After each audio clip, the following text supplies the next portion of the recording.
Mayor! Mayabang naman ang motor mo, tol. Yung motor lang mayabang. Mayabang talaga, tol. Hindi na panood ko na price ka, tol. Oh, ito yun. Tinatawag ko lang siya doktor kasi Sir John tawag sa kanya, di ba? Yung mga doktor, Sir John. Let's go! What on adventures!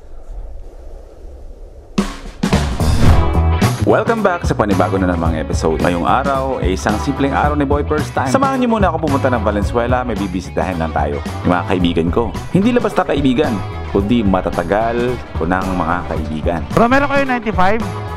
95 octane? Ayan. Arga. Okay. Yeah.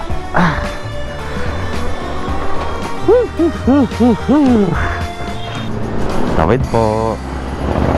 Okay. Back to reality tayo sa matraffic na na Luzon. In general. Bago ko lahat, abang ako ay nagbabaybay na matraffic na kahabaan ng MacArthur Highway. Gusto ko muna magpasalamat sa mga taga-Aklan. Yung mga na-meet ko dyan nung kami ay nagbakasyon nung hati-hatihan. Maraming salamat. Bitin, pero ganoon talaga eh. Kailangan talaga nating umuwi kasi kailangan na lang natin magbakasyon doon. Dito na tayo nakatira ngayon sa Luzon eh. Pero babalik at babalikan natin yan. Sa mga taga-Aklan, maraming salamat sa inyo. Nag-enjoy din naman ako.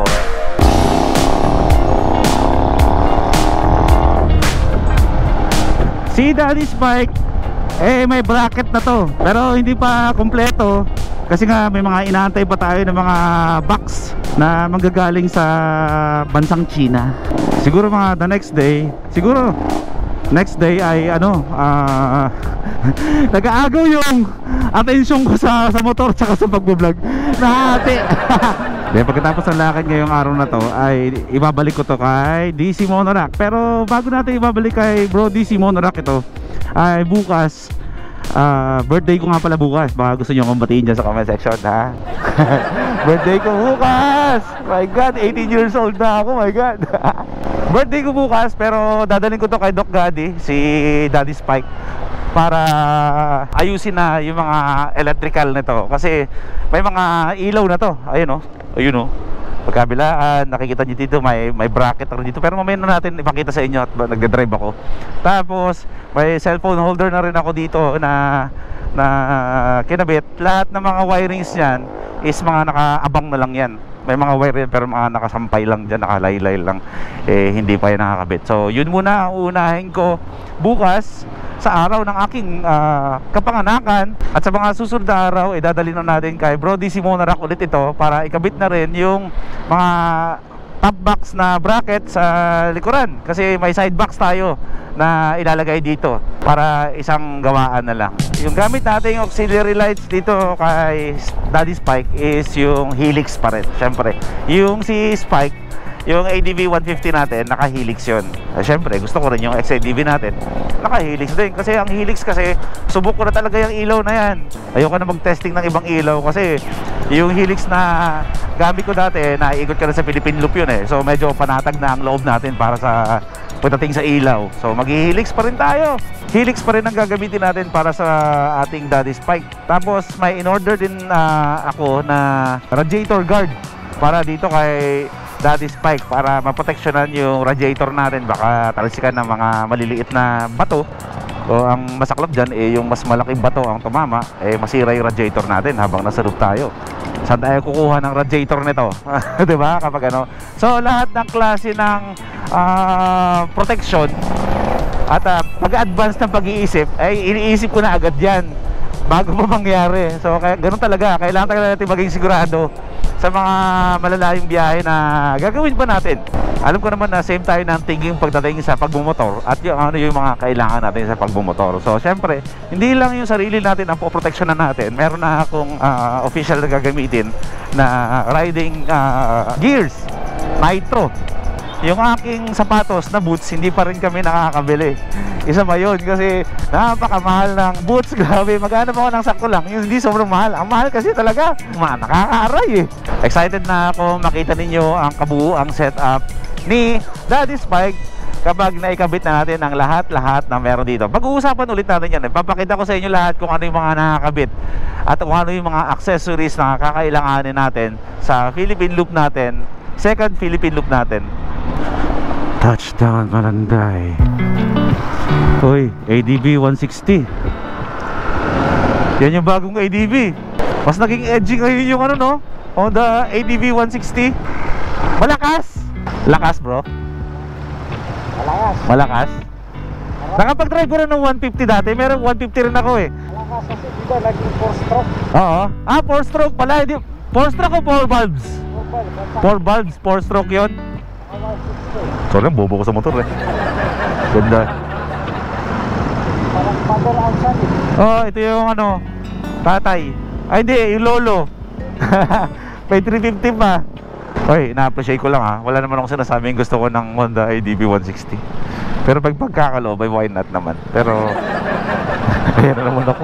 Nagsasalita na naman ako ng patapos. Yung kapangyarihan talaga ng mga salita ko, nagkakatotoo eh. Sana nga ba ang bahay ni Mayor? Nakalimutan ko na kung nasan yun ha. Ayun!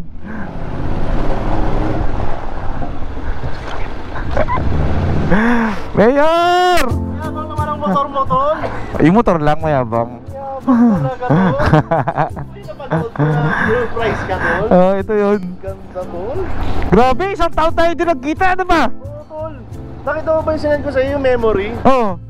Yun yung huli. Yung opening ng, ano, ng first time mo to. At least, sakto-sakto, isang taon nagkita tayo ulit. Tatlo tayo ni John dun eh.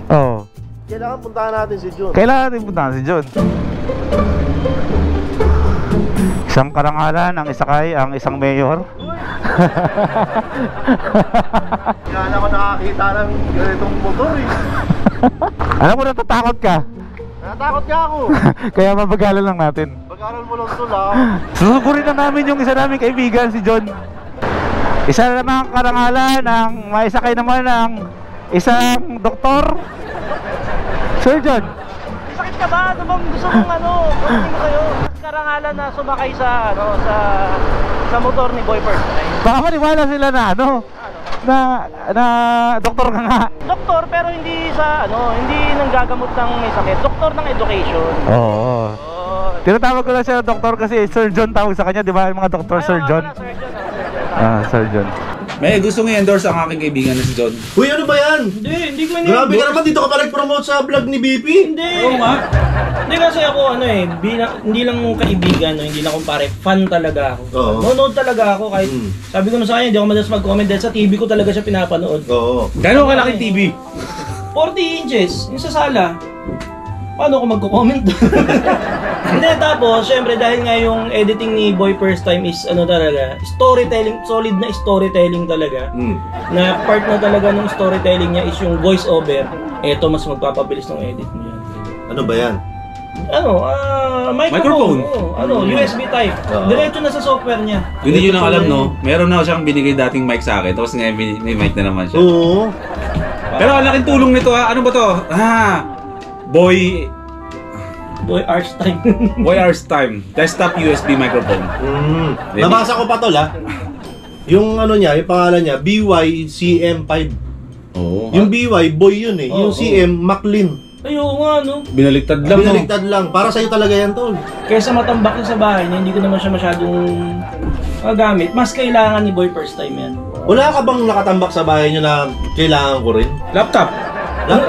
Yung TV mo na pinanonoran mo, baka nakatambak nagamit. Alam ko anong nakatambak dyan sa kanya. Ano? Yung mga subwoofers niya, napakadami. Ay, ang dami nun. Alam mo, Meron ka na rin eh. Yung kasama niya pinapaligo. Pinapaliguan niya, yun. Meron ka na. For the vlog lang naman. For the vlog. For the vlog. Plastikan lang yung ligo. Plastikan lang yung ligo. Pero sa totoo, ayaw mo talagang gawin yun. Pero wala, kailangan hinihingi ng viewers eh. Ay bro, pero thank you dito bro ha. Happy Talagang birthday. alam kong wala kayong maitutulong talaga nito. Parang nahihiyak ka. Marami kang mic eh. Dahil mong mic, ba't isa lang binigay mo? Konti lang, baka marami mang... Ngayon pala, comment down below. Sir John, pangiding mic. Ano ba, nabenta ko na. Mag-comment kayo ng Sir, penging mic. Hindi, may parating naman akong ano pala, raffle pala ng ano. May raffle ka. May mga vlogging equipment na ipamimigay sa Telecine. Yun. Kanta ng Ians yun, di ba? Oh, kita. Sa isang Telecine. Telecine. Tapos kanta rin yun ni, ano, di ba? Ng River Maya. Paano naman yan? Telecine. Mas maganda yun. Mas pasok lang. O pagbalik ni Boy P ng ano ng Philippine Loop, solo Philippine Loop, baka mangyari yung ano, Kalmado Vlogs. Yan. Kalmado kaya talaga. Oo nga eh. Nag-iisip ako ng ano eh. Yung ano ba yung letter P na pwedeng parang bakasyon? Kasi BJMP eh. Ano yung P? Di Palawan? Uy, Palawan? Ang layo naman.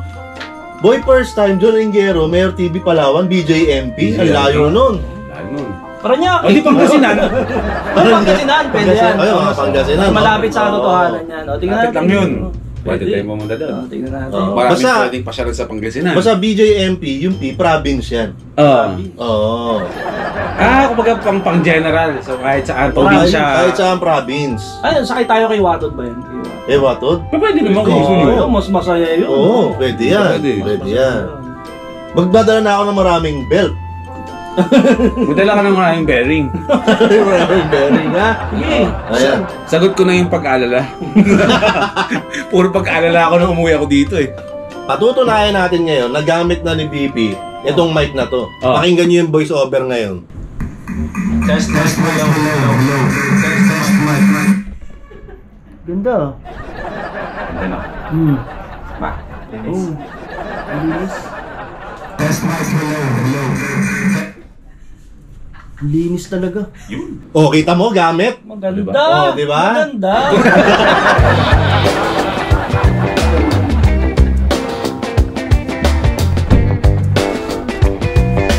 Let's go! Watod Adventures! Joke lang. Namimiss ko na ang mag-van life. Diyos ko. Alam ko namimiss. Alam ko majority dito sa channel na to van life na ang gusto. At van life na talaga ang gusto kong gawin sa buhay. Diyos ko, napakadami nating commitment. Kaya hindi agad tayo makakaalis-alis. Kasi nga, marami tayong kailangan tapusin. Kailangan gawin yung Philippine Loop. Tapusin ko lang yung mga kailangan kong tapusin na mga commitment ko, mga first timers para makapag-focus na tayo sa van lifing. Babalik tayo ng Mindanao, magtatagal tayo ng Mindanao. Si Watod natin ay dadalhin natin ng Mindanao. Ida-drive ko ulit to. Kasama siguro si John Pac, sila Sadik, o kung sino sa HL lang pwedeng sumama para pumunta ng Mindanao. And then, si Watod, iiwan ko ng Mindanao. Magiging taga Mindanao to. At pag gusto nating pumunta ng Mindanao, anytime may sasakyan tayo nag-aantay sa atin doon, iiwan ko to kay Surplus TV. It's either kay Surplus TV ko siya iniiwan or kay Kulas sa Katiil. So ngayong araw, birthday ko. Yeah! Birthday! Ilang taong ka na! Ang tanda ko na! Pero masaya ako kahit alam ko nagkakaedad na ako. Na-enjoy ko na yung buhay. Ito yun yung part ng buhay ko na alam kong masaya na ako sa buhay. Kasi nagagawa ko lahat ng gusto ko. Nagagawa ko yung balanse-balanse na naghahanap buhay. Tapos nagvo-vlog ako na nagta-travel. Alam niyo yan, sobrang love ko talaga ang bumiyahe. Talagang hanggat kaya kong bumiyahe, babiyahe talaga ako. Pero mahaba pa. Marami pa mga taon nang dadating. Happy birthday sa akin. Kubatiin nyo naman ako dyan sa comment section. Happy birthday. No? Pero dahil birthday ngayon, meron akong regalo dito sa kapatid ko. Dahil andito yung kapatid ko. Wait lang.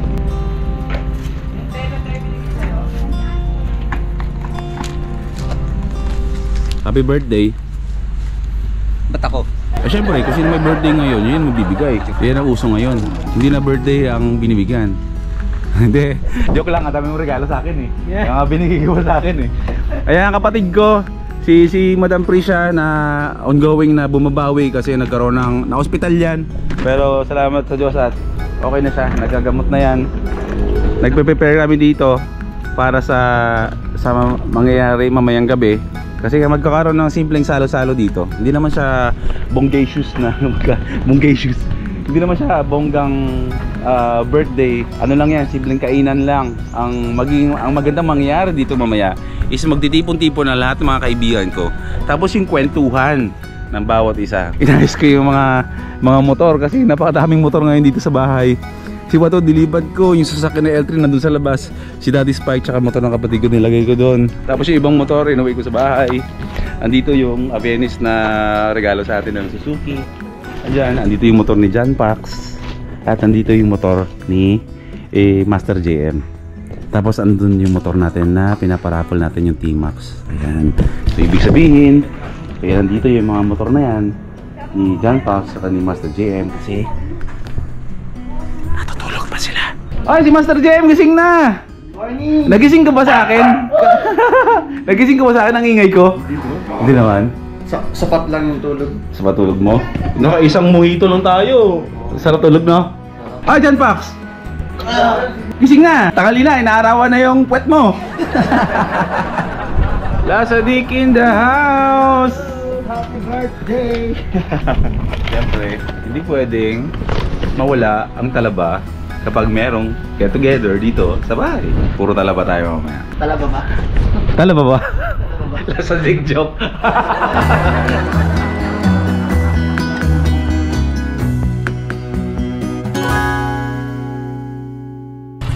Saan galing to, sir? Sa Marilao. Marilao. Sa Kobe nga, sa Kobe. Ayun. Pangalawang cake natin. Padala sa atin ng Kobe Motor Care and Sports and Primax. Thank you, Sir Steve and Sir Jordan. Kay Sir Jordan at kay Sir Steve. Kami na lang muna tira dito. Si John Pax nasa CR lang, tumatay lang. John Pax! Hanggang sa pagtae mo ba naman, nag-YouTube ka? Yan, tumatay yan. Kaya binuksan namin lahat ng mga pinto dito kasi kawawa naman kami dito. Nakatipid-tipid tayo ah. Hindi, joke lang. Matipid-tipid. Para yan sa mga bisita natin mamaya. Yes. Ayan ang kagandahan kapag merong mga nagmamahal sa atin. Kasi may mga pa-cake na mga ganyan, no? Nakakalas tayo ng gasto sa mga birthday. Naitawid naman na maayos ang birthday ko. Simpleng salo-salo kasama ang malalapit na kaibigan. Happy birthday to me! Thank you, bro! O, nagsisimula na magkainan. Ang unang-unang dito ay ang HL. Yeah. Siyempre, matik yan! Happy birthday, Daddy! Mula paggising sa umaga, may mga bumisita na dito para bumati. Shoutout sa aking nanay na siya ang nagluto ng mga handa ngayon. Happy birthday! Thank you po. More on bonding lang ang mangyayari ngayon sa birthday ko. Simpleng pagkain, simpleng selebrasyon, maitawid lang natin na ating birthday. Maraming salamat sa lahat ng mga bumati. Sa edad kong to, gusto ko na maging simple na lang. Mas gusto ko ng simpleng selebrasyon, yung kakwentuhan lang ang mga kaibigan. Birthday, sir! Maligayang kaarawan, bro. Thank you, bro. Maraming salamat. Happy Birthday! Happy Birthday! Hindi na ako after kung anong meron akong pwedeng matanggap. Mas iniisip ko na ngayon kung paano ako makakapagbigay ng saya sa iba at paano ako makakapagbigay. Happy birthday, Harmless. Oh, you know, harmless. Harmless. Ilang taon na tayo dito sa mundo ng pag-YouTube. Happy birthday to you! Ang mga nagaganap dito ay isa na lang selebrasyon ng buhay. Yung nagagampanan ko yung responsibilidad ko at nagagawa ko yung mga bagay na kung saan ako masaya. Sa loob ng ilang taon na kasama ko kayo, gusto kong magpasalamat sa inyong lahat sa suporta sa aking ginagawa. Marami pa tayong pagsasamahan. Kung meron man akong wish ngayong birthday ko, wish ko hindi sa akin. Sana maging healthy tayong lahat. Yan ang the best. Yun lang. At meron pa pala. Sana maging successful tayo lahat sa ating mga gustong parating. Yan. Kasi ngayon parang health talaga ang mahalaga sa atin. Kaya health is wealth. Kasunod lang yung ibang wealth sa buhay. So, ayan. Mahal. Yay! Cake na binigay ng aming kaibigan. Na ating kaibigan na si Mossy. Bro Mossy. Ito naman, syempre, itong cake na to ay galing naman sa aking Kobe and Primax family. Maraming salamat, Kobe and Primax. Thank you sa cake niyo sa akin. Alawi. Mahal ko kayong lahat. Maraming salamat sa suporta at pagmamahal.